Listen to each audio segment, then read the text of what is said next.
स्वागत है। आज हम आचार्य प्रशांत की एक किताब है ट्रूथ विदाउट अपॉलॉजी, उसके कुछ अहम विचारों पर थोड़ी गहराई से बात करेंगे जी।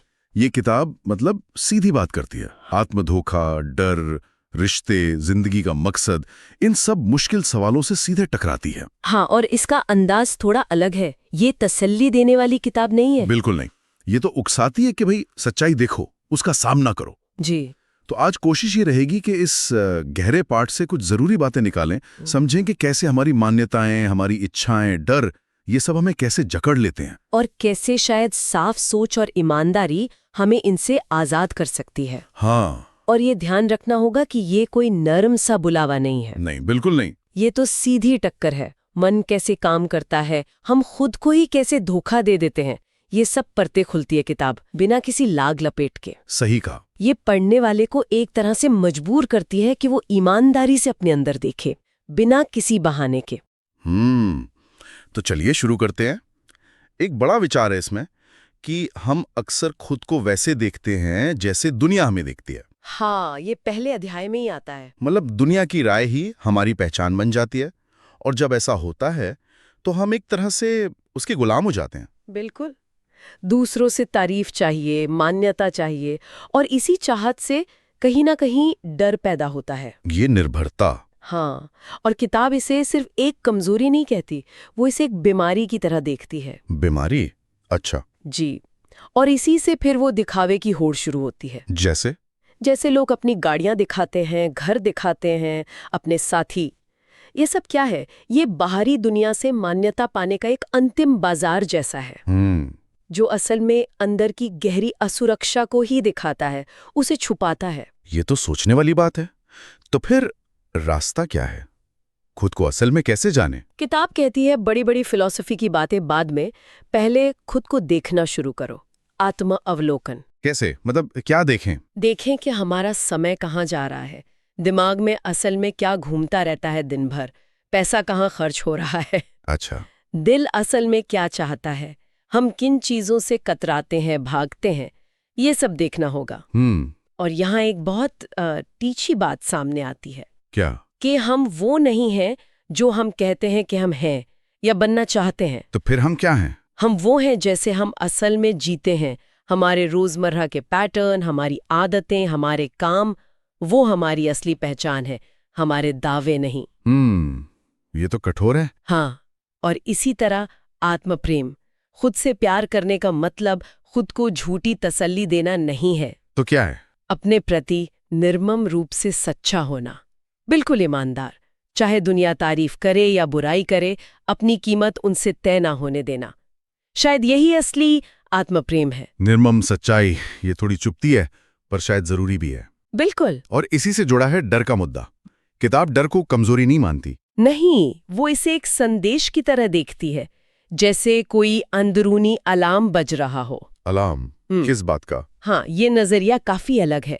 डर शायद बाहरी खतरे से ज्यादा हमें ये बताता है कि हमारे अंदर कहाँ काम बाकी है, कहाँ कोई कमी है, कोई निर्भरता है। निर्भरता? जैसे किताब में कई जगह ये बात आती है। हाँ, अगर हम किसी चीज पर टिके हैं या किसी इंसान पर, तो उसे खोने का डर तो होगा ही। हाँ, ये तो है। तो डर हमें दिखाता है कि हमने अंदर कहाँ-कहाँ झूठी या कमजोर बुनियादें बना रखी हैं, हाँ, जिन पर ध्यान देने की जरूरत है। किताब में एक जगह कहा गया है, भय झूठा है, इसे परखें। ये मुझे बड़ा दिलचस्प लगा। हाँ, ये बहुत शक्तिशाली विचार है। मतलब डर शायद घटना से उतना नहीं है जितना उस घटना के सामने अपनी मानी हुई कमजोरी से है। बिल्कुल। अगर हमें ये पक्का एहसास हो जाए कि हमारा जो असली स्वरूप है, हमारा सार, वो अछूत है, उसे कोई नुकसान नहीं पहुंचा सकता, तो डर कहाँ टिकेगा? और इसका जवाब आत्मविश्वास बढ़ाने में नहीं है, कॉन्फिडेंस। अच्छा, क्यों नहीं? क्योंकि कई बार आत्मविश्वास डर को छुपाने का एक मुखौटा ही होता है, एक दिखावा। किताब का इशारा है कि डर से असली आजादी आत्मविश्वास से नहीं मिलती, वो मिलती है निर्भरता से मुक्ति में। निर्भरता से मुक्ति? हाँ, जब हम बाहरी चीजों पर, लोगों की राय पर या हालात पर निर्भर नहीं होते, तो फिर आत्मविश्वास की जरूरत ही कम हो जाती है। सही बात है। और ये भी ध्यान देना होगा कि डर हमेशा सीधा सीधा डर बनकर नहीं आता। मतलब? कई बार ये प्यार का चोला ओढ़ लेता है, कर्तव्य का, जिम्मेदारी का, और हमें ऐसी चीजों से बांध देता है जो असल में हमें आगे बढ़ने से रोक रही होती हैं। बाप रे, डर के इस रूप को पहचानना तो और भी मुश्किल होगा। जी हाँ। चलिए, अब इच्छा, खालीपन और जिसे हम लत या व्यसन कहते हैं उस पर आते हैं। हम अक्सर मनोरंजन या कुछ एक्साइटमेंट क्यों ढूंढते रहते हैं? किताब कहती है कि ये शायद गहरे ऊबेपन का संकेत है। बोरियत। ऊब। हाँ, जब जिंदगी में कोई सार्थक काम का रोमांच नहीं होता तो फिर बाहरी मनोरंजन एक सजा जैसा बन जाता है, उस खालीपन को भरने की एक नाकाम कोशिश। और यही खालीपन, यही अंदरूनी सूनापन हमें व्यसनों की तरफ धकेलता है। एडिक्शन। जैसे? फिर चाहे वो सोशल मीडिया की लत हो या रिश्तों का नशा हो या कोई और पदार्थ, ये सब उस अंदर के खाली गड्ढे को भरने की कोशिशें हैं। तो इसका इलाज क्या है? किताब का तर्क है कि इलाज उन चीजों को कोसना नहीं है जिनकी लत लगी है। अच्छा। इलाज है उस खालीपन को किसी ऊंची, किसी सार्थक चीज से भरना। जब जीवन में कोई बड़ा मकसद आ जाता है तो ये छोटी छोटी चीजों की लत अक्सर अपने आप पीछे छूट जाती है। ये दिलचस्प है। और लक्ष्यों के बारे में भी एक बात कही गई है। हाँ, कि अगर हम किसी चीज पर ध्यान नहीं लगा पाते, फोकस नहीं कर पाते, हाँ, तो शायद कमी हमारी इच्छा शक्ति में नहीं है, विल पावर में नहीं। तो फिर किस में है? शायद हमारे लक्ष्य में ही है। हो सकता है लक्ष्य ही इतना कमजोर हो, इतना बेमानी हो कि वो हमें खींच ही नहीं पा रहा। अच्छा। एक मजबूत सार्थक लक्ष्य तो खुद ही हमें भटकाव से बचा लेता है। बिल्कुल बिल्कुल। और इच्छा को मारने की जरूरत नहीं है, उसे खत्म नहीं करना है, तो उसे सही दिशा देनी है, उसे शुद्ध करना है, प्यूरिफाई करना है। मतलब समस्या चाहने में नहीं है, बल्कि गलत चीज चाहने में है। किताब कहती है कि हमारी असली तड़प, हमारी गहरी इच्छा वो सच्चाई और आजादी के लिए होनी चाहिए, ना कि छोटी मोटी पल भर की चीजों के लिए। इच्छा एक बहुत शक्तिशाली ऊर्जा है। अगर उसे सही दिशा मिल जाए तो कमाल कर सकती है। सही है। आप काम और रिश्तों की बात करते हैं, ये हमारी जिंदगी का बहुत बड़ा हिस्सा है। बिल्कुल। किताब कहती है कि जीत सिर्फ कुछ हासिल कर लेने में नहीं है। तो किस में है? जीत पहले सही लड़ाई चुनने में है। सही लड़ाई चुनना? हाँ, अगर हमारा लक्ष्य ही बेवकूफी भरा है तो उसे पाकर भी क्या मिलेगा? क्या गौरव? हाँ, ये बात काम पर भी लागू होती है। काम सिर्फ पैसे कमाने का जरिया नहीं होना चाहिए। किताब में एक लाइन है, प्यार रहित काम आनंद रहित जीवन है। प्यार रहित काम? हाँ। हमारा काम हमारे अंदरूनी मूल्यों को दिखाना चाहिए। अच्छा। अगर हमारे काम और हमारे स्वर के बीच एक फासला है तो जीवन में बेचैनी रहेगी या संतोष रहेगा? ये तो है।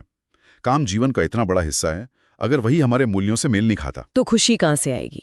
मुश्किल है। समय सीमा, डेडलाइंस को लेकर भी एक व्यावहारिक नजरिया है इसमें। हाँ, वो भी है। अगर हमें कोई काम पूरा करने के लिए बाहरी दबाव की जरूरत पड़ती है, डेडलाइन की, तो ये इस बात का संकेत है कि शायद अभी हमारा उस काम के साथ अंदरूनी तालमेल ठीक से बैठा नहीं है। अच्छा, तो डेडलाइन को बोझ ना समझे।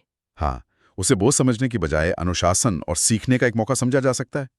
ये अलग नजरिया है। और सच्चा काम वो शायद जुनून या पैशन से नहीं आता, या मजबूरी से बन जाता है, एक पवित्र कर्तव्य जैसा। और इसी तरह बिजनेस या उद्यमिता, हाँ, एंटरप्रेन्योरशिप, उसे भी सिर्फ पैसा बनाने की मशीन की तरह नहीं देखना चाहिए। वो एक मिशन हो सकता है, एक गहरी पुकार, अगर नजरिया सही हो। और रिश्ते, रिलेशनशिप्स, इस पे तो किताब का नजरिया बहुत ही चुनौतीपूर्ण है। हाँ, काफी लोगों को ये बातें असहज कर सकती हैं। ये अकेलेपन को पहला शिक्षक मानती है। जी, हम अक्सर अकेलेपन से भागते हैं। हाँ, उसे भरने के लिए रिश्तों में कूद पड़ते हैं। लेकिन किताब कहती है कि शायद उसे दबाने की बजाय समझने की जरूरत है। वो अकेलापन सिखाता है। और ये अकेलापन, ये बाहरी नहीं है, नहीं, ये अंदरूनी होता है।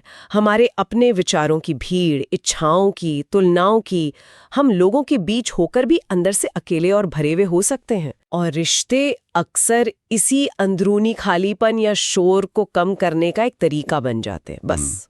लेकिन किताब कड़ी चेतावनी देती है। हाँ, कि निर्भरता पर टिका रिश्ता प्यार नहीं है, वो एक तरह की हिंसा है। हिंसा। जी। जहां एक दूसरे की जरूरत है, मजबूरी है, वहां प्यार नहीं पनप सकता, वहां सिर्फ सौदा होता है, लेन देन। तो फिर सच्चा प्यार कैसा होता है? किताब के अनुसार वो आजाद करता है, बांधता नहीं। अच्छा। एक सच्चा साथी आपको और मजबूत बनाएगा, आपकी पूरी क्षमता को खिलने में मदद करेगा। और झूठा प्यार? झूठा प्यार आपको भावनात्मक या शारीरिक रूप से निर्भर रखना चाहेगा, कमजोर रखना चाहेगा, ताकि उसका नियंत्रण बना रहे। इसमें एक और पेचीदा बात है। हाँ वो जो कहते हैं ना, मैं तुम्हें वैसे ही प्यार करता हूँ जैसे तुम हो। हाँ, ये बहुत आम है। किताब कहती है ये वाक्य खतरनाक हो सकता है। खतरनाक क्यों? अगर इसका मतलब ये है कि कोई आपको आपकी कमजोरियों में, आपकी जड़ता में ही रहने दे रहा है, आपको कोई चुनौती नहीं दे रहा, तो ये प्यार नहीं है। तो क्या है ये? शायद आलस है या उदासीनता। सच्चा प्यार तो आपकी सच्चाई को बाहर लाने के लिए आपके अहंकार को, आपकी ईगो को चोट पहुंचाने से भी नहीं हिचकिचाएगा। ये समझना जरूरी है। और सबसे जरूरी बात, किसी रिश्ते में जाने से पहले खुद में पूरा होना। हाँ, ये तो बहुत अहम है। दो अधूरे लोग मिलकर एक पूरा रिश्ता नहीं बना सकते। वो बस एक दूसरे की कमी पूरी करने की कोशिश करते रहेंगे। सही कहा। अब जरा मन की बात करते हैं, विचारों की। स्टेनलेस माइंड का एक कॉन्सेप्ट है इसमें। हाँ, स्टेनलेस माइंड मतलब ऐसा मन जिस पे दाग न लगे। हाँ, कुछ वैसा ही। ऐसा मन जो दुनिया के मामलों में शामिल तो होता है पर उनसे चिपकता नहीं। जैसे नॉन स्टिक पैन होता ना, हाँ, खाना पकता है पर चिपकता नहीं, वैसा ही मन, जो जल्दबाजी या भावना में बहकर नहीं बल्कि साफ समझ के साथ काम करता है। ये तो बड़ी ऊंची अवस्था है। बिल्कुल। और ये बात सिर्फ आत्मविश्वास से बोलने मतलब फ्लुएंसी, और सच में कुछ गहरा कहने मतलब इनसाइट के फर्क को भी उजागर करती है। कैसे? क्या सिर्फ जोर शोर से, आत्मविश्वास से बोलना काफी है, या कहने के लिए कुछ सार्थक भी होना चाहिए? हमारी संस्कृति अक्सर ऊपरी चमक दमक को, फ्लुएंसी को महत्व देती है, पर गहराई शायद छूट जाती है। और आदतें, हैबिट्स, वो कैसे हमें अनजाने में चलाती हैं। हाँ, इस पर भी बात है। कोई भी आदत, चाहे वो अच्छी ही क्यों न लगे, अगर बिना सोचे समझे यंत्रवत दोहराई जा रही है तो वो हमारी समझदारी को, हमारी चेतना को कम करती है।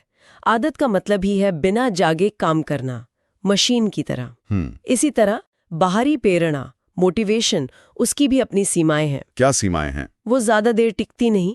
आज मोटिवेशनल वीडियो देखा, कल तक असर खत्म। हाँ, होता ऐसा। असली काम अंदर की समझ या स्पष्टता से होता है, किसी बाहरी धक्के या लालच से नहीं। और ये जो सेल्फ हेल्प का इतना चलन है आजकल, आत्म सुधार, हाँ, किताब उस पर भी सवाल उठाती है।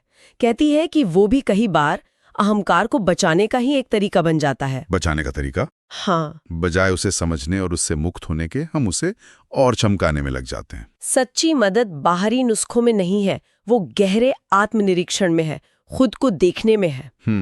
और आखिर में पीड़ा और मुक्ति की बात। जी, किताब कहती है कि दर्द या पीड़ा तो जीवन का हिस्सा है, उसे नकारा नहीं जा सकता। वो तो है। लेकिन दुख, सफरिंग, यानी उस पीड़ा से खुद को पूरी तरह जोड़ लेना, उस पर रोते रहना, दुखी होते रहना, वो शायद हमारी अपनी रचना है। मतलब दर्द तो होगा पर दुखी होना या ना होना हमारे हाथ में। हाँ, शायद ऐसा ही। महत्वपूर्ण ये है कि बाहरी चोट को हम अपनी पहचान ना बनने दें। दूसरों को दोष देने की बजाय? हाँ, दूसरों को दोष देने के बजाय ये समझना कि दुख अक्सर एक चुनाव होता है, जिसे हम अनजाने में चुन लेते हैं। चुन लेते हैं? क्यों चुनेंगे हम दुख? शायद इसलिए क्योंकि समाज ने हमें सिखाया है कि दुखी दिखने में कोई फायदा है, लोगों की सहानुभूति मिलती है, या खुद को नैतिक रूप से सही महसूस करते हैं। कुछ तो है। अतीत से कैसे निपटें जो गुजर गया? उसे भूलने की कोशिश करना भी उसे याद रखने का ही एक तरीका है। अच्छा। हाँ, किताब का इशारा है कि अतीत हमें तब परेशान करता है जब हमारा वर्तमान खाली होता है, बेमतलब होता है। तो जब हम वर्तमान में किसी सार्थक चीज में पूरी तरह लगे होते हैं तो अतीत की पकड़ अपने आप ढीली पड़ जाती है, वो पीछे छूट जाता है। और मुक्ति, आजादी, वो कैसे मिलेगी? किताब का जवाब यहाँ भी चौंकाने वाला है। क्या है? कहती है, पिंजरा कभी बाहर था ही नहीं। मतलब हमें कुछ नया पाना नहीं है, कहीं पहुंचना नहीं है, बस जो झूठ हमने पकड़ रखा है उसे छोड़ना है, जो मान्यताएं, जो डर हमने पाल रखे हैं उन्हें जाने देना है। और ताकत, हिम्मत? वो इंतजार करने से नहीं आएगी कि हम तैयार हो जाएं, वो आएगी चुनौती स्वीकार करने से।